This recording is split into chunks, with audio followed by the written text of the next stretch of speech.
universitários da América Latina. Hoje é 13 de outubro de 2023.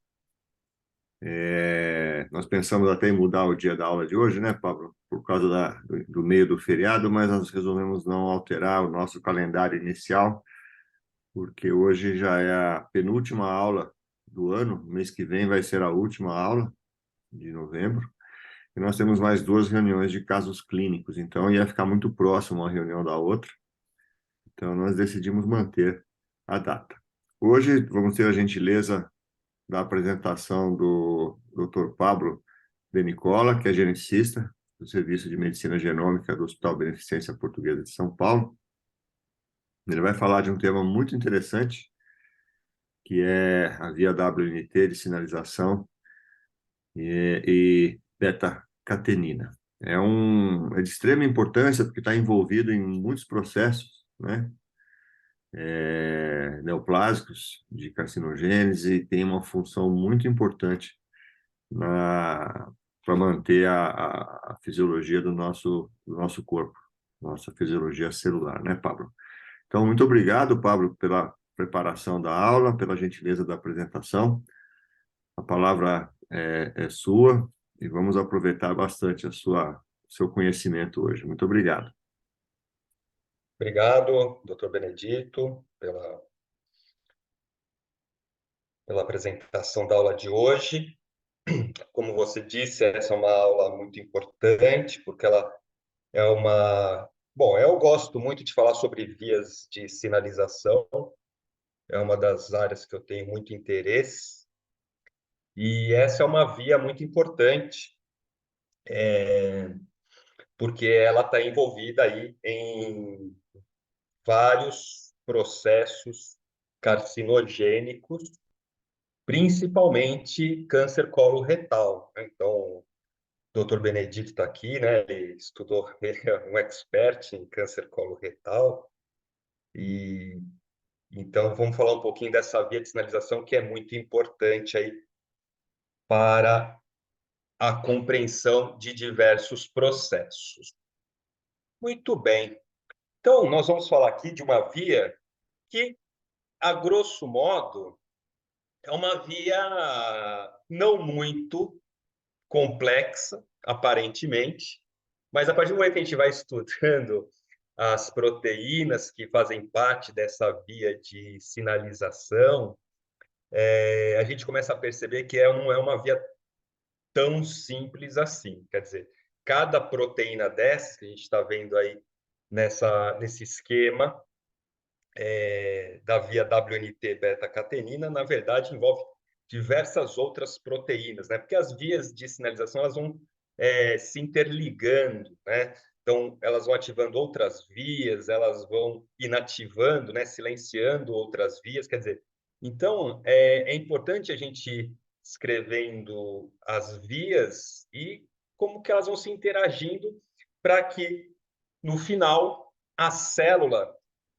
então tenha a capacidade de saber o que está acontecendo ao seu redor, né? A comunicação entre as células e entre os organismos é muito importante, né? A comunicação. A comunicação é um dos eventos mais importantes que existe no processo fisiológico da vida, é a comunicação. Bom, eu vou começar ilustrando, então, só para mostrar a importância dessa via, com dois casos clínicos. Tá? Lembrando que a gente pode discutir aqui, tá? Eu vou falando, mas se alguém tiver algum questionamento, quer dar alguma opinião, fiquem à vontade, porque aqui, na verdade, é um bate-papo, né? Na verdade, aqui é um estudo de grupo. Então, o caso 1, são dois casos do nosso serviço, do Serviço de Medicina Genômica aqui da Beneficência Portuguesa. O primeiro caso é de uma mulher, ela é caucasiana, tem 26 anos de idade, nasceu em Campo Grande, no estado do Mato Grosso do Sul, e hoje ela mora aqui em São Paulo, na cidade de São Paulo, e ela tem um filho. Essa aqui é a história a história familiar, o heredograma, a gente percebe aqui que ela é uma paciente de 26 anos, mas que foi diagnosticada com câncer coloretal aos 24 anos de idade. Okay? E aparentemente não apresenta uma história familiar assim de importância. Então, esse é um caso que a gente pode falar que é um caso esporádico. Bom, na colonoscopia, realizada em 2021, a colonoscopia identificou múltiplas lesões polipoides nos diversos segmentos, um número maior do que 50 pólipos, em sua grande maioria medindo 1,5 centímetros, né, 15 milímetros. No reto, distando a 9 centímetros da borda anal, havia uma lesão vegetante, vinhosa, maior do que 3 centímetros, irregular, friável, ocupando metade da circunferência, com redução luminal do lúmen do reto, né? E sinais de infiltração marginal, sinal da pele de galinha. Né? Além disso, ela fez também uma endoscopia digestiva alta, na qual apresentava múltiplos pólipos também. Então, a gente está frente aí a um quadro de polipose. Né? O anátomo patológico daquela lesão mostrou, então, um adenocarcinoma mucinoso invasivo de cólon, grau 2, de 6 centímetros no reto, com uma invasão angiolinfática positiva e uma invasão perineural negativa, um budding baixo, margens livres, presença de 4 linfonodos comprometidos em 68, o seco sem lesão, o aumento sem lesão. Então, foi estadiada como um T3N2, de princípio. Foi realizado também imunohistoquímica da peça tumoral, na qual não se mostrou perda de expressão das proteínas de reparo, né? As MMRs. Foi realizado um painel NGS para câncer hereditário de 101 genes, então na qual mostrou a presença de uma variante patogênica em heterozigose C.2626, substituindo uma citosina por uma timina, o que gerou, então, uma mutação nonsense, né? Ou seja, a substituição de uma arginina na posição 76 por um stop codon no gene APC. E, além disso, também havia presença de variantes de significado incerto, todas em heterozigose, nos genes BRCA2, PMS2 e ATE. Então, esse primeiro caso ilustra uma jovem com uma síndrome de polipose, em idade jovem, aparentemente tratando-se de um caso esporádico, porque não há história de relatos de outros indivíduos com polipose, né? E na qual foi feito, então, um painel e mostrou uma variante patogênica no gene APC. Caso 2, também uma mulher caucasiana de 38 anos, natural de Suzano, em São Paulo, e procedente de Mogi das Cruzes, em São Paulo. E ela tem 2 filhos. Ela iniciou o quadro em 2022 com constipação e dor abdominal, com necessidade de ida ao pronto-socorro, lá no Hospital Ipiranga, em Mogi das Cruzes. Foi realizada colonoscopia, na qual foi identificada a presença de numerosos adenomas tubulares e túbulo-vilosos, cerca de 135 adenomas. Agora, a gente nota aqui a história familiar dessa paciente, de hoje 40 anos, tá? Então, ela foi diagnosticada com um câncer coloretal, tá?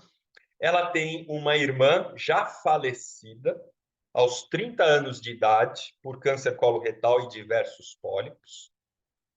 Tem o pai que também é falecido aos 42 anos de idade e que foi diagnosticado com câncer coloretal aos 40 anos.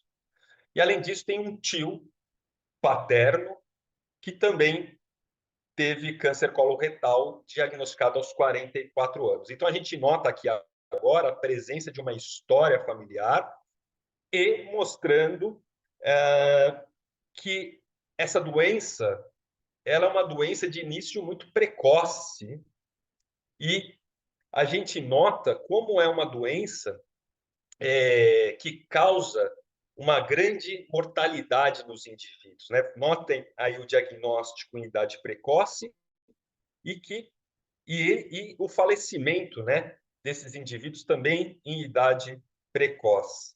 Uma doença muito agressiva. Essa paciente, então, foi feito o anatomopatológico e ela, na verdade, tinha 2 tumores, né? 2 adenocarcinomas, tá? Um colo esquerdo com adenocarcinoma invasivo ulcerado, sincrônico, tá? Então, veja, a presença de 2 tumores ao mesmo tempo, multifocal, distando 2,2 centímetros entre as lesões, com a perfuração tumoral macroscópica ausente. Então, a primeira lesão era um adenocarcinoma bem diferenciado, surgindo em adenoma tubuloviloso, com displasia de alto grau, com componente mucinoso, né? A gente nota, então, a presença de componente mucinoso em todos, né? Nos 3 tumores relatados, distando a 7,5 centímetros da margem cirúrgica mais próxima, e de 4,4 centímetros no seu maior eixo. E a lesão 2 é um adenocarcinoma moderadamente diferenciado, também com componente mucinoso, distando a 10,6 centímetros da margem mais próxima, de tamanho de 5,3 centímetros no maior eixo. E a presença também de 2 linfonodos em 31, tá? Então, aí o estadiamento foi um T4N1. Então, a gente nota que também essa doença, na sua grande maioria, quando o paciente faz o diagnóstico, né, a gente já vê também que já há componentes de acometimento linfonodal, né, mostrando então que realmente é uma doença ela é agressiva. Foi realizada também uma imunohistoquímica que também se mostrou sem perda de expressão das proteínas de reparo. Tá bom? Ela realizou um painel NGS para câncer hereditário de 37 genes, e na qual também mostrou a presença de variante patogênica em heterozigose C.4033, uma guanina sendo substituída por uma timina, na qual resulta, então, também numa mutação do tipo nonsense, tá? Um glutamato, né, ou um ácido glutâmico, como queiram, na posição 1345 da proteína, foi substituída por um stop codon no gene APC. Então, os 2 casos aqui relatados mostram 2 mulheres, né, em idades jovens, uma com 26, outra aos 36 anos de idade, tá? Na qual, então, apresentaram câncer coloretal, e ambas com presença de mutação no gene APC. Mas o que o gene APC tem a ver com a aula de hoje? Ou seja, com a via de sinalização WNT beta-catenina. Aqui só para mostrar, né, o exame realizado pela paciente, então mostrando aqui realmente, né, uma variante classe 5 patogênica em heterozigose no gene APC. Aqui estão os genes, né, realizados no painel. Ela também fez MLPA para 2 genes, o APC e o multi-YH, na qual não houve presença de deleção ou duplicação. Tá? Então, realmente é uma mutação aqui de ponto, né, como a gente chama. Muito bem. Então, vamos falar um pouquinho agora da via, né, de sinalização WNT beta-catenina, na qual, então, a proteína APC está incluída no meio dessa via de sinalização. Então, nós temos aqui mostrando a via de sinalização WNT-beta-catenina, tá? Nós vamos falar dessa via de sinalização aqui, a canônica, tá? Que é o nosso objetivo hoje, que é o que está ativa principalmente na fase adulta da vida, já que essa via de sinalização WNT ela serve muito para a embriogênese, a formação do epitélio, né, de algumas estruturas, para realizar a polarização das células durante o período embrionário. Então, uma via muito importante também na morfogênese do embrião. Mas nós vamos falar da via WNT canônica. Muito bem.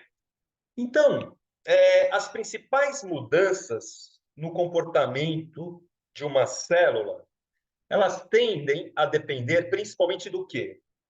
Nas mudanças na expressão de um grande número de genes. Então, quando a célula ela muda o seu comportamento, a forma como ela vai funcionar e interagir com outras células, depende do quê?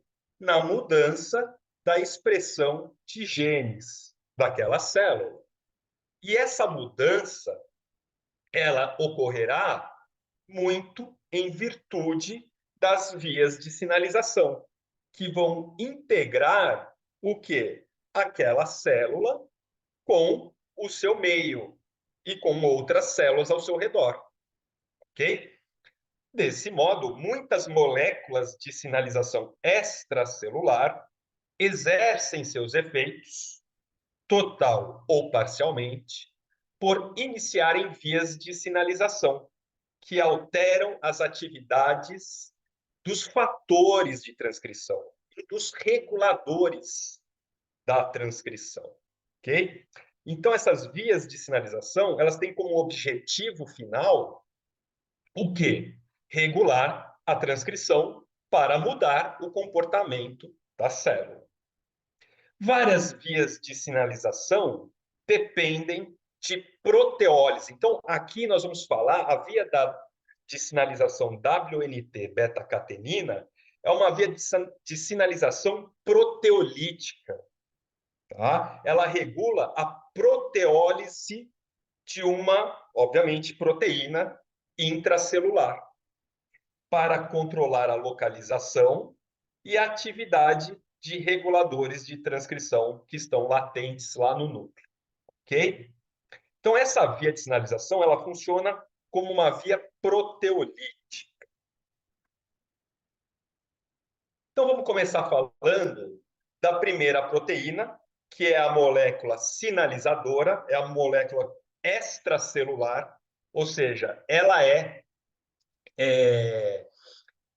formada por outras células, tá? Normalmente células aqui, no nosso caso, que compõem células troncos, células da membrana basal, que estão presentes naquela região da membrana basal, que vão sinalizar as células do epitélio, e aqui no caso o epitélio do intestino, né, que forma a luz, o lúmen intestinal, as criptas, né, do lúmen. Quer dizer, a gente sabe que as células deste epitélio estão a todo momento sendo renovadas por células que ficam lá no fundo da cripta, são células tronco, né, que vão gerando as células, vão sendo replicadas, vão gerando células para formar, então, as células do epitélio do lúmen intestinal.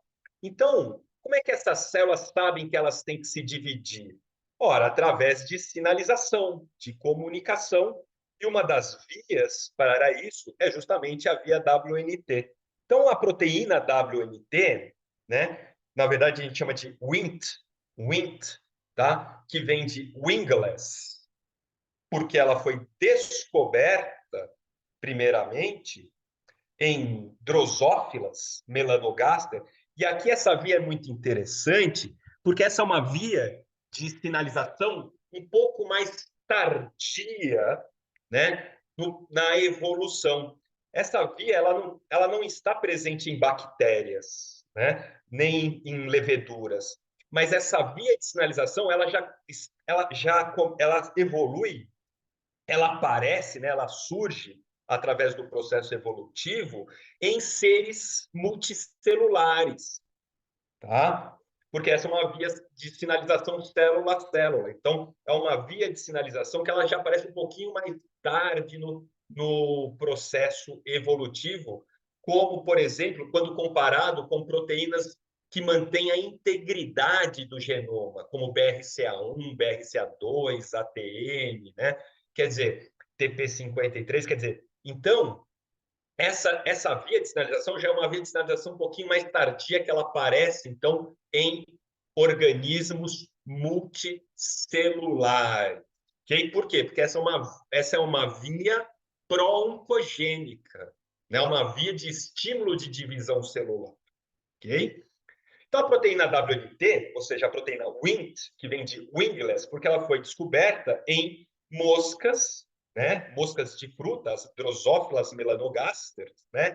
Que quando tinha a ausência, mutação nesse gene, elas tinham uma perturbação na formação das suas asas. E daí vem o nome de wingless, né? Ou seja, as drosófilas que tinham mutação nesse gene não formavam asas, ok? Então, mostrando que essa via é uma via de morfogênese, né, dos embriões de seres multicelulares.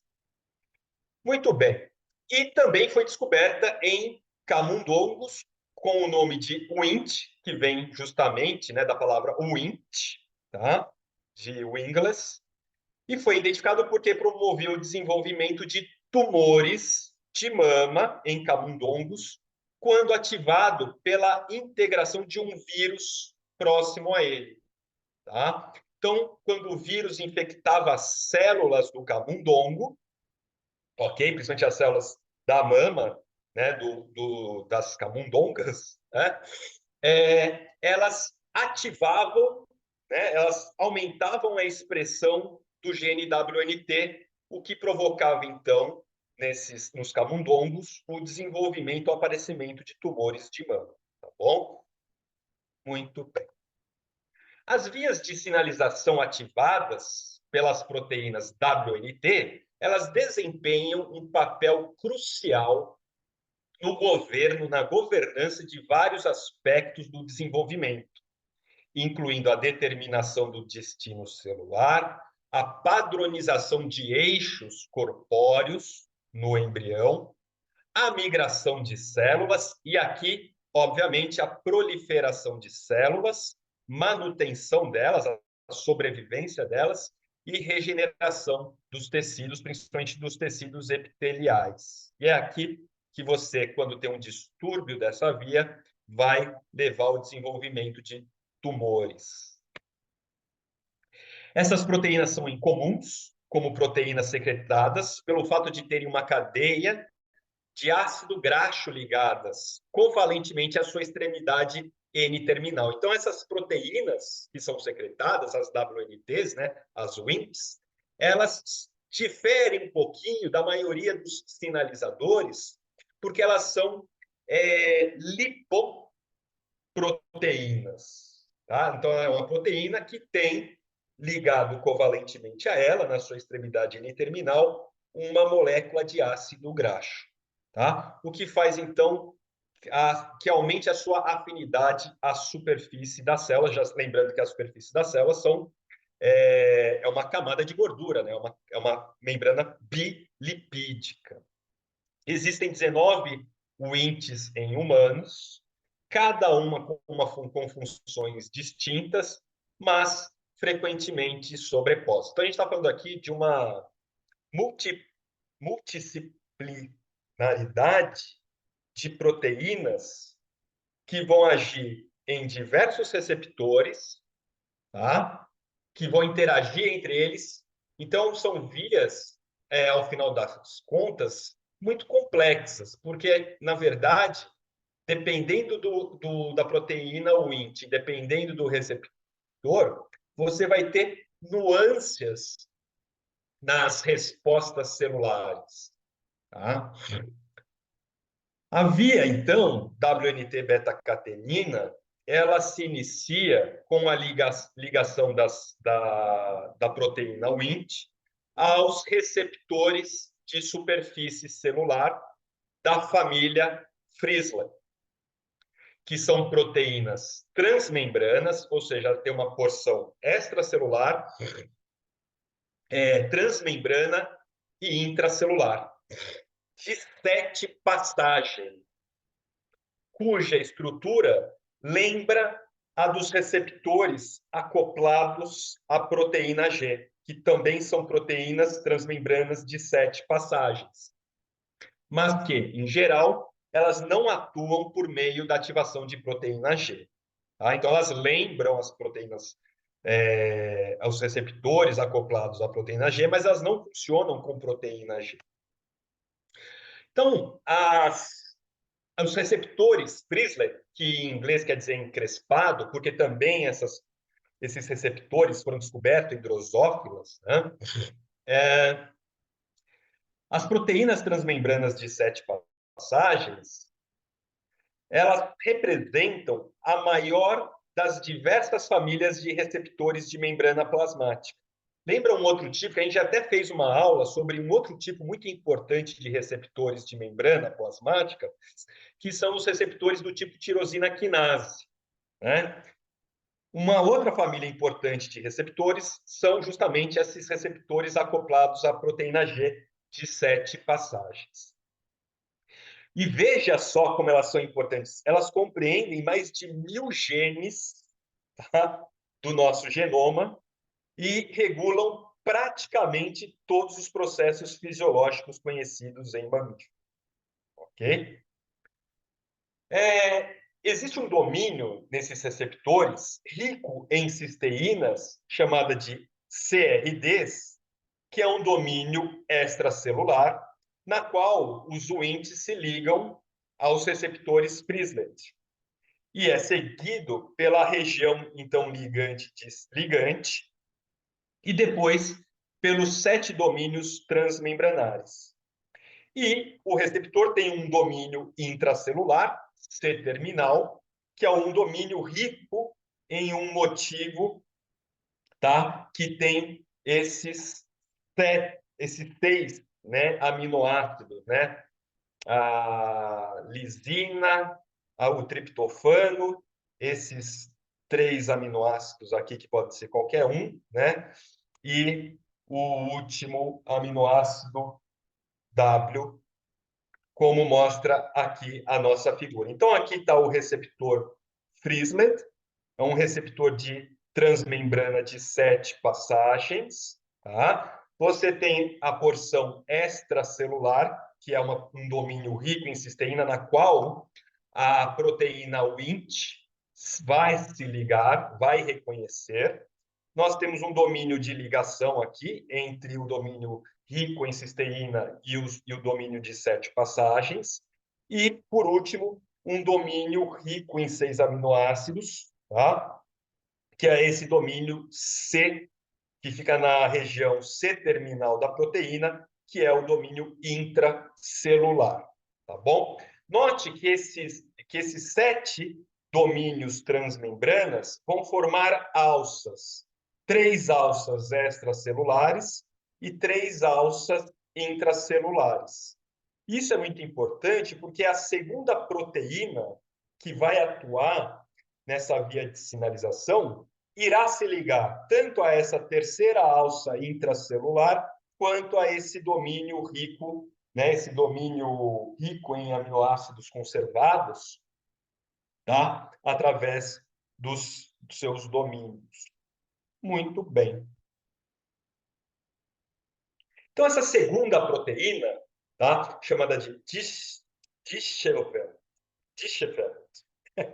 que também foi descoberto em drosófilas, tá? Que traduzindo Dischefeld quer dizer desgrenhado, ela é uma proteína que fica no citoplasma, ela é uma proteína efetora e ela está em uma etapa crítica na iniciação da sinalização da via WNT beta-catenina, tá?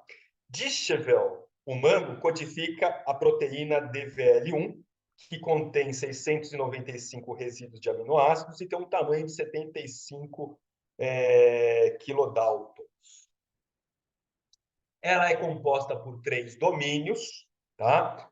Um dos domínios mais importantes é esse domínio que fica na porção amino terminal, chamado de DIX, porque é o domínio que vai se ligar a uma outra proteína importante na via de sinalização chamada axina, tá? E aí vem o nome desse domínio, né, DIX, que vem de Dishevel and Axin, Axin. Um segundo domínio importante dessa proteína é o domínio central DPZ, tá? Ele chama DPZ por causa dessas intercâmbios que ela faz com outras proteínas, e ela interage com o motivo, tá? Aquele motivo conservado do receptor Frislet, tá? E imediatamente também aquela terceira alça intracitoplasmática do domínio de 7 membranas. E o terceiro domínio dessa proteína Dishevel é o DIP, né? Que é um domínio que não é muito bem utilizado na via canônica do WNT beta-catenina, mas ela é utilizada numa outra via de sinalização. Então, nós vamos ter 2 domínios importantes dessa proteína efetora. O domínio DIX, que vai se ligar à axina, e o domínio DPZ, que vai se ligar ao receptor Frislet. E, óbvio, eles vão se ligar. Então, veja aqui a proteína Dishevel, tá? Você vê, então, ela se ligando à terceira alça, né, intracitoplasmática, e ao domínio C-terminal rico naqueles aminoácidos conservados. Então, quando o receptor Frislet não está ligado ao Wnt, Dishevel não se liga ao receptor. Agora, quando o WNT, né, o Wnt, se liga àquele domínio rico em cisteína do receptor Frislet, isso vai gerar, obviamente, mudanças conformacionais, né, que vai permitir, então, a Dishevel se ligar a esses domínios do receptor. Ok? E quando isso acontece, obviamente, isso vai fazer com que a via de sinalização comece a funcionar. Então, vamos ver agora a via da beta-catenina. Então, a via Wnt beta-catenina, ela age regulando a proteólise da proteína multifuncional chamada beta-catenina. Então, a beta-catenina é a estrela, né, da nossa aula, porque quando ela está presente, ela vai agir de um jeito, ela vai vai ter uma função. E quando ela está sendo degradada, aquela função deixa de ser realizada. A beta-catenina, ela também foi descoberta em drosófilas, né? Mas ela recebia um outro nome, né? O nome de armadillo, que quer dizer tatu. Porque também, quando essa proteína ela estava mutada, ela gerava uma alteração na morfologia da mosca, né? Então, essas mosquinhas pareciam que elas estavam com uma capinha na sua região torácica, que se assemelhava, né, à capinha a capa de proteção dos tatus, tá? A porção celular da proteína está localizada nas junções célula-célula, nas junções aderentes célula-célula. E, desse modo, contribui no controle da adesão célula-célula, enquanto o restante da beta-catenina livre no citoplasma, ela é degradada rapidamente, tá bom? Então, de onde vem a beta-catenina? A beta-catenina, ela está aqui localizada, né, numa região intracitoplasmática, logo abaixo da membrana celular, junta com as ecaderinas, né, formando, então, com outras células, as junções aderentes. Além das betas-cateninas, existem as alfa-cateninas, né? As alfa-cateninas que vão fazer essa ponte entre a beta-catenina e o citoesqueleto da célula, né, formado por actina, tá bom? Então, a degradação da beta-catenina, que está solta, essa aqui está junta, né? Está unida com a ecaderina. Então, essa aqui não é degradada, tá? Quais são as beta-cateninas que são degradadas? As que estão soltas, as que estão livres no citoplasma. Então, a degradação ela depende de um grande complexo de degradação proteico, né? Que se liga à beta-catenina e a mantém fora do núcleo, enquanto promove a sua degradação. Importante lembrar, então, que as células epiteliais, né, elas estão unidas umas às outras através de junções aderentes, que são complexos de adesão célula a célula, que detectam e propagam forças mecânicas entre as células do epitélio, acoplando caderinas ao citoesqueleto de actina via beta e alfa-catenina e a proteína de ligação a F-actina, que é a alfa-catenina, tá bom? Muito bem. Então é aí que fica localizada as beta-cateninas.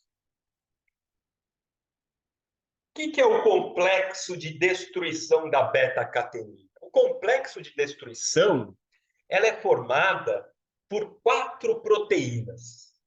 2 proteínas com função de treonina serotonina quinase, e 2 proteínas de arcabouço, de estruturação. Tá? As 2 proteínas com função treonina serina quinase é justamente essa GSK3, tá? Que vem de glicogênio sintase quinase 3, e essa CK1, que é a caseína quinase alfa-1. Tá? Então, elas, o que é uma proteína quinase? A gente vem falando isso há várias aulas, né? Mas sempre é importante relembrar. Uma proteína quinase é uma proteína que consegue fosforilar, né, o aminoácido serina ou treonina de uma outra proteína, fazendo então com que essa proteína que vai receber o fósforo, né, fruto da degradação de um ATP, né, que faz então com que essa proteína se ative, na sua grande maioria das vezes, ou que a silencie, tá? Então, uma proteína quinase é uma proteína que tem a função de fosforilar uma outra proteína. E esse fósforo vai justamente no aminoácido serina ou no aminoácido treonina da proteína alfa. Ok? Muito bem. Note, então, que uma das proteínas desse complexo de destruição da beta-catenina é o APC, né? Muito bem. Esse complexo contém pelo menos, né, 4 proteínas, na qual a gente já falou, né? Uma quinase chamada de CK1, que fosforila uma serina, né, o aminoácido serina da beta-catenina, preparando-a para ser fosforilada por outra quinase, que é a GSK3. Ok? E essa fosforilação final, então, marca a beta-catenina para um outro processo muito importante, que é o processo de ubiquinação. E essa marcação, através de ubiquitinas, é o sinal para que a proteína seja degradada por uma estrutura né, para uma organela citoplasmática chamada proteossomos. Tá? Então, o proteossomo, que é a organela que degrada a proteína no citoplasma, ela sabe qual proteína tem que ser degradada, porque essa proteína está marcada, tá, por ubiquitinas. Então, a beta-catenina, ela é sequencialmente fosforilada na sua serina 45 pela SK1 e depois ela é fosforilada na sua serina 33 e na serina 37 e na treonina 41 pela a outra quinase, que é a GSK3. Ok? Então, a beta-catenina, ela é 4 vezes fosforilada. Ela recebe 4 fósforos. Uma na serina 45, outra na serina 33, outra na serina 37 e outra na treonina 41. E isso é a marcação para que uma outra proteína, tá? Uma proteína, ubiquitine a beta-catenina fosforilada em sua lisina 19 e na sua lisina 49. Essa marcação de ubiquitinização que acontece nessas duas lisinas, depois que a beta-catenina foi fosforilada, é a marcação para que ela seja degradada, destruída no proteossoma, fazendo então com que mantenha baixos níveis, baixa concentração de beta-catenina no citoplasma. Então está aqui a beta-catenina, né, a proteína, com sua extremidade N-terminal, a sua extremidade carboxy-terminal. E aqui, veja, a marcação, né, da beta-catenina na sua serina 45 pela SK1, e depois mais 3 fosforilações ocorrem nessas duas serinas e nessa treonina pela outra enzima, né, a GSK3, fazendo então com que essa proteína, a beta-transducina, tá, ubiquitine aquelas duas lisinas, fazendo então com que a beta-catenina seja degradada. Então tá aqui o substrato, né, a beta-catenina, aqui, ó. Esse é um processo muito comum nas células, que as células utilizam para degradação de proteínas. Então veja que esses substratos, quando fosforilados, eles vão ativar essa proteína, que faz parte de uma ubiquitina ligase E3, né? Veja que os substratos podem ser várias proteínas, né? A beta-catenina, caspases, que são proteínas que estão ligadas ao processo de apoptose, ciclinas dependentes de quinases, a MDM2, que é uma proteína que inativa a TP53, a UI1, né? Então, substrato pode ser qualquer uma dessas proteínas fosforiladas, que vão, então, interagir com essa proteína, que vai ubiquitinar, então, esse substrato, que é o sinal para que ela seja degradada no proteossomo 26 Stibitberg, né? Esse S é de Stibitberg, que é um peso também molecular de ultracentrifugação, tá? Fazendo, então, que esse substrato seja degradado. Então, o complexo receptor ativado, né? Então, a proteína Frizzler ativada recruta, então, a proteína de suporte da Chavel e promove a fosforilação do receptor, um correceptor, uma proteína receptora de LDL, que se lembra muito, né, a proteína de receptora de lipoproteína de baixa densidade. E essa proteína, então, ela pode ser fosforilada por GSK3 e CK1. Quando isso acontece, a axina ela é levada ao complexo receptor e ela é inativada, rompendo, então, desmanchando aquele complexo de degradação da beta-catenina. Dessa forma, a fosforilação e a degradação da beta-catenina não ocorre, o que permite, então, que a proteína não fosforilada se acumule no citoplasma e seja translocada para o núcleo, aonde vai alterar o padrão da transcrição gênica. Tá? Então, as duas proteínas de suporte daquele complexo de degradação é a axina e a APC. Essas duas proteínas estabilizam esse complexo. Tá? Então, quando a axina deixa esse complexo, esse complexo de degradação da beta-catenina deixa de existir. E a beta-catenina, então, ela não é mais fosforilada. Então, ela deixa de ser degradada. Tá? Então, o que acontece? Ela aumenta a sua concentração no citoplasma e entra no núcleo, ela se transloca para o núcleo, na qual ela vai ativar fatores de transcrição que a gente vai ver daqui a pouco. Tá?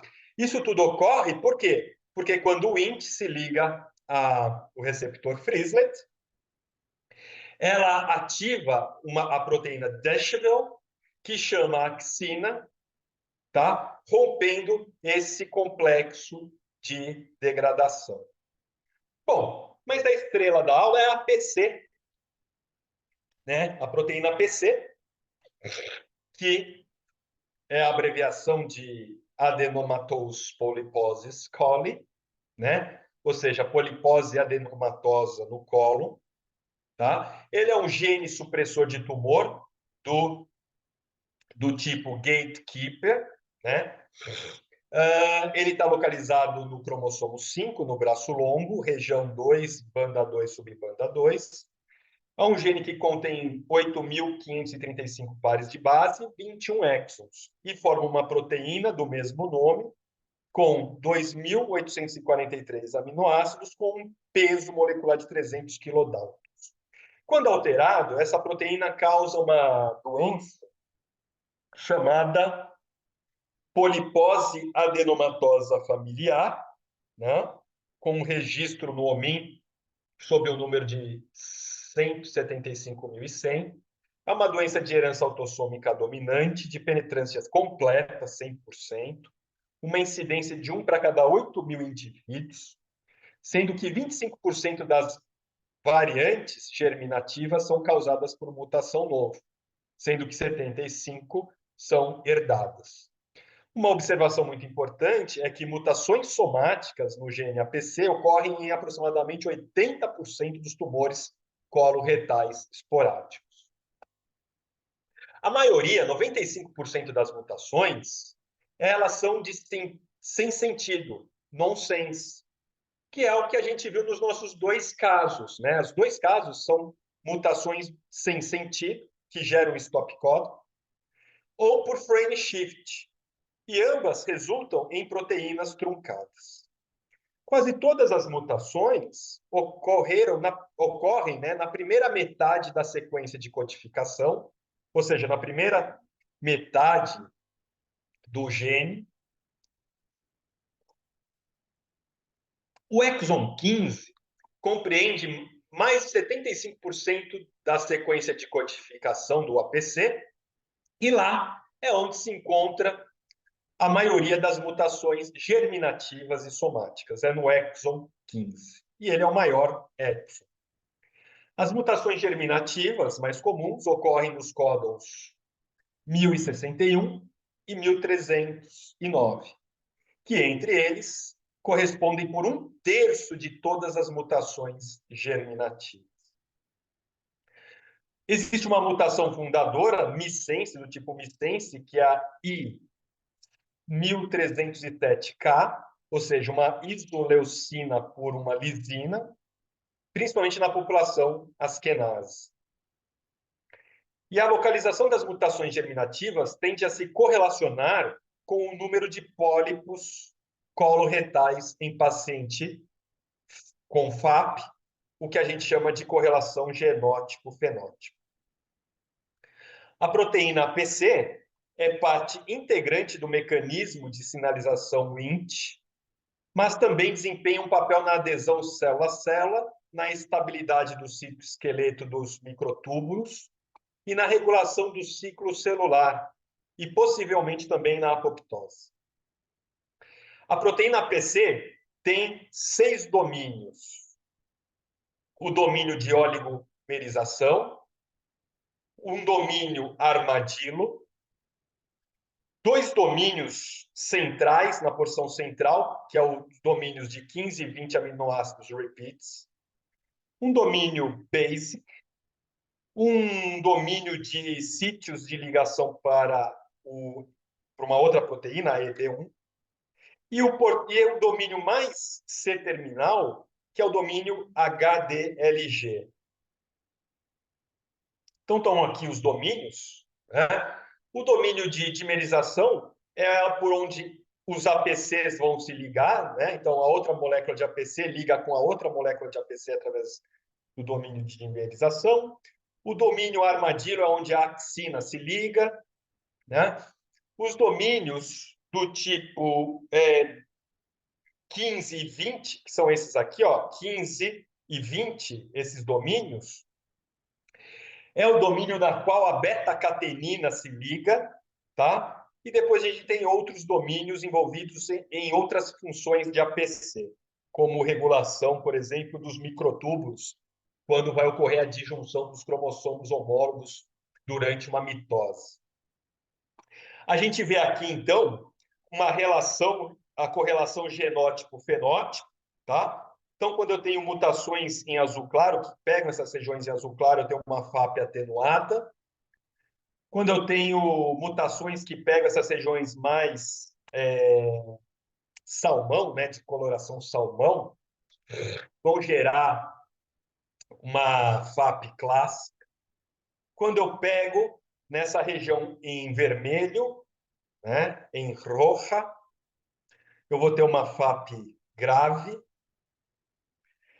E quando eu tenho aqui mutações que pegam essa região da proteína, eu vou ter a presença também de tumores desmoides. Aqui, só para falar o que são repetições do tipo armadilho, são repetições, é uma sequência bem conservada ao longo das espécies, né? Que é uma sequência de aminoácidos repetitivas e que contém 42 resíduos de comprimentos. Elas vão formar tipo um suco na proteína, né? Na proteína que vai interagir com outras repetições do tipo armadilho ou com outras proteínas. Bom, outras manifestações da FAP são a hipertrofia congênita do epitélio pigmentado da retina, está presente em 60% dos pacientes com FAP. A presença de tumores do trato gastrointestinal superior, sendo que o carcinoma periampular, que fica lá no duodeno, né, é uma das principais causas de morte em indivíduos que têm tumores do trato gastrointestinal superior. Síndrome de Gardner, que além dos pólipos, os pacientes podem apresentar cistos epidermoides na pele e tumores osteoides benignos, tanto em mandíbulas como em ossos longos. A síndrome de Turcot, na qual o paciente, além de apresentar pólipos, pode apresentar meduloblastoma cerebelar. O paciente pode apresentar também tumores desmoides junto com pólipos, ou pode apresentar uma outra síndrome hereditária, que é os tumores desmoides hereditários, na qual os pacientes só têm tumores desmoides, sem a presença de pólipos. Tá? Então, toda vez que o indivíduo tiver tumor desmoide, é importante investigar a GNAPC. Também aumenta risco para hepatoblastoma, carcinoma papilar de tireoide e tumores adrenocorticais. Então, você veja que a síndrome FAP ela é uma síndrome pleiotrópica, porque ela acomete diversos outros órgãos, tecidos e órgãos, né? Então, o manejo desses pacientes com FAP é um manejo realmente bastante complexo, né? por ser uma síndrome que acomete diversos órgãos e por ser uma síndrome que gera uma polipose intestinal intensa, né, com 100% de penetrância, e em indivíduos em idades jovens, né, em adolescentes, crianças e adolescentes, tá? Então, é um manejo bastante complexo aí dos indivíduos que portam mutações no gene APC. Bom, para finalizar, então, a nossa via de sinalização, eu vou falar um pouquinho agora do complexo LIF-TCF-GROUCH, tá? Que está lá no núcleo, que é o que vai ser ativado pela beta-catenina que não é degradada, tá? Então, esse complexo inclui proteínas da família LF-TCF, tá? Que são fatores de transcrição que se ligam ao DNA, e é uma proteína correpressora chamada GROUCH. Por que GROUCH? Essa é muito interessante. Porque tinha um artista, um comediante americano, bem do final do século XIX para o começo do século XX, né? Chamado de Julius Marx. O apelido dele era chamado de Marx Groucho, ou Groucho Marx. E esse comediante, ele americano, ele tinha sobrancelhas e um bigode muito, muito grossos, né? E as drosófilas, que tinham mutação nesse gene, elas também tinham, ao redor dos seus olhos, uma grande quantidade de pelos, né? Não vou chamar de cílios, porque mosca não tem cílios, mas de pelos muito espessos, que lembravam esse comediante chamado de Marx Grouch. E daí esse gene ficou conhecido, chamado de Grouch por causa desse comediante Marx Grouch. Muito bem.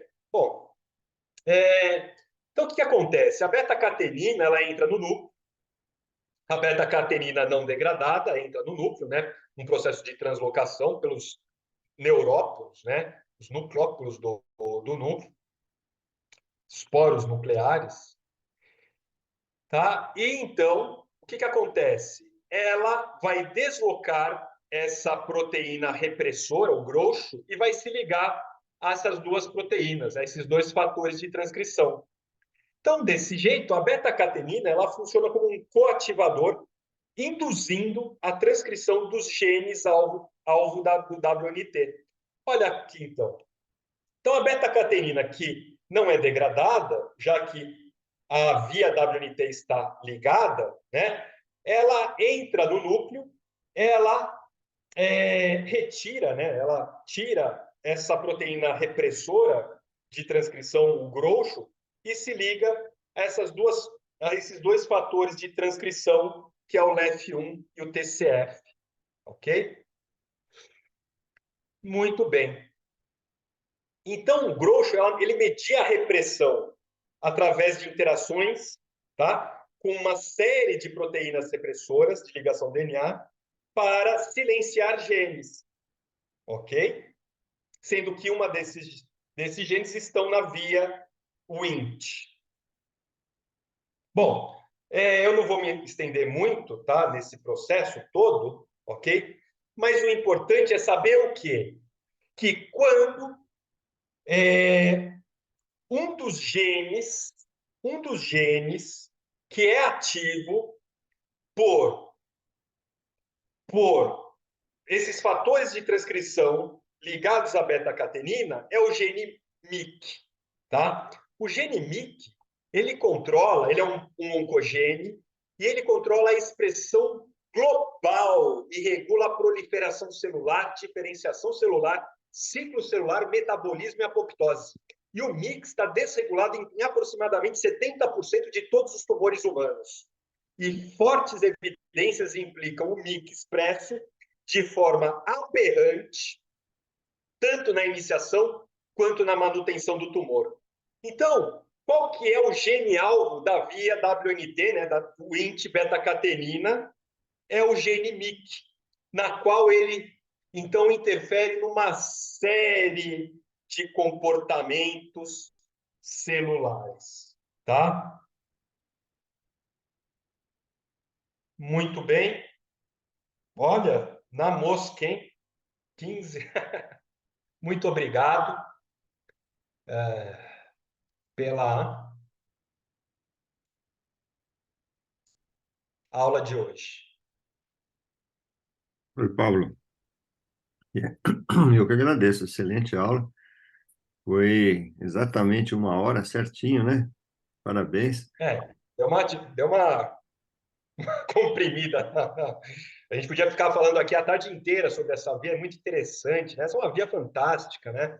Uma via bastante conservada entre os seres, os organismos multicelulares, porque é uma via que regula contato célula a célula, uma via de não só de proliferação, mas de sobrevivência celular, uma via extremamente importante para quem faz oncologia e oncogenética, porque é uma via que regula, né?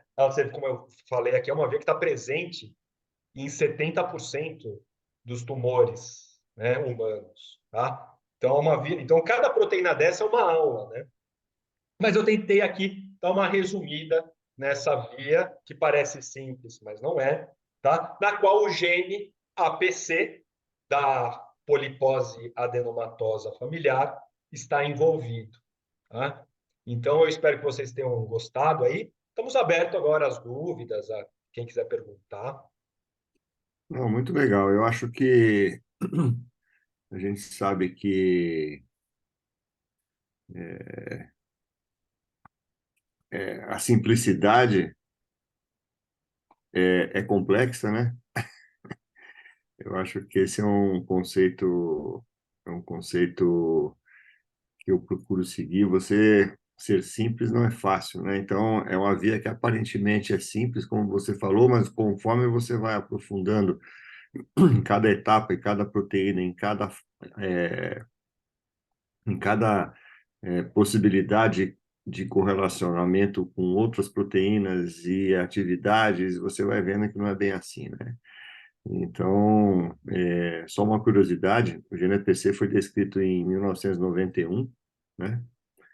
E a primeira família de polipose que teve identificação do gene APC aqui no Brasil foi em 94, 3 anos apenas depois da descrição do gene, ou seja, ano que vem vai fazer 30 anos da identificação da primeira família brasileira com polipose e mutação no gene APC. E esse sequenciamento foi feito, como nós já conversamos um dia sobre isso, né, Pablo? Com raio-x, né? Com radioativo. E é muito interessante você ver esse avanço, né, nas correlações de causa e efeito quando essa via tão importante não funciona. Tem 2 parabéns aqui para você, do André Formoso e do pessoal lá de Juiz de Fora, parabenizando você aí pela aula. Acho que não temos aí mais perguntas, não sei se a Natália, o Ellison, o Jefferson querem acrescentar alguma coisa, senão a gente poderia encerrar. Você quer comentar alguma coisa, Pablo, para complementar? Você mesmo pode encerrar, por favor. Não, acho que é isso, né? Acho que a mensagem foi passada, foi transmitida, né, como uma via de sinalização. Como dizia um apresentador de televisão aqui do Brasil, quem não se comunica se estrumbica, né? Isso é E, boa. então, eu acho que a gente já vem falando isso, né? Toda a nossa conversa que a gente tem aqui às sextas-feiras, né? Conversas muito produtivas, é que essas vias de sinalização, todas essas proteínas na qual a gente falou hoje, elas servem como alvos terapêuticos, né? Então, as indústrias, né, farmacêuticas principalmente, né, elas vêm desenvolvendo uma série de moléculas, né, de fármacos que têm como função inibir, né, diversas proteínas que participam dessas vias de sinalização, né, como já vem ocorrendo, ok? E então, como a gente vem falando, então, Benedito, para a gente então dar o desfecho, mostrar a importância dessa aula, né? Uma das importâncias desta aula é justamente que o futuro da oncologia, do tratamento oncológico, se dá justamente pelo conhecimento dessas vias de sinalização, né? Então, cada vez mais vem surgindo como um arsenal terapêutico nos tumores, né? Moléculas, remédios, né? Que agem nessas proteínas das vias de sinalização. Então, as vias de sinalização, além de ser um capítulo interessantíssimo da genética, da qual eu gosto muito, ela tem essa importância, essa relevância para o oncologista clínico, para quem estuda o câncer, né? Então, eu deixo aqui o meu recado de que estudar vias de sinalização, ela tem uma importância fundamental, né, na vida de quem trabalha com câncer, tá bom? Então, eu acho que sem mais delongas, nós podemos encerrar a nossa aula de feriado, né? Do LE-GET, tá? Gostaria de agradecer a participação de todos, gostaria de agradecer a nossa tradutora, a Luíse, gostaria de agradecer o Jefferson, né? Gostaria de agradecer ao Grupo Fleury pelo patrocínio que dá ao nosso grupo. Gostaria, obviamente, de agradecer a todos, que sem vocês nada disso faria sentido. Então, muito obrigado e Pablo, bom resto de feriado. só para Tchau. finalizar com uma frase aí do Groucho Marx, que tem do filme dele, que é da década de 30, e é interessante, que ele fala assim: vamos descobrir um tesouro naquela casa. E a pessoa fala: ah, mas não tem nenhuma casa. Ele, então vamos construir a casa. Então é mais ou menos isso quando a gente está falando de genética, que cada vez a gente vai descobrindo algo mais e precisa construir algo novo para ir descobrindo. Então, de uma forma poética, para a gente terminar aqui. Legal. Obrigado, Nath. Até mais. Tchau. Tchau, pessoal. Tchau.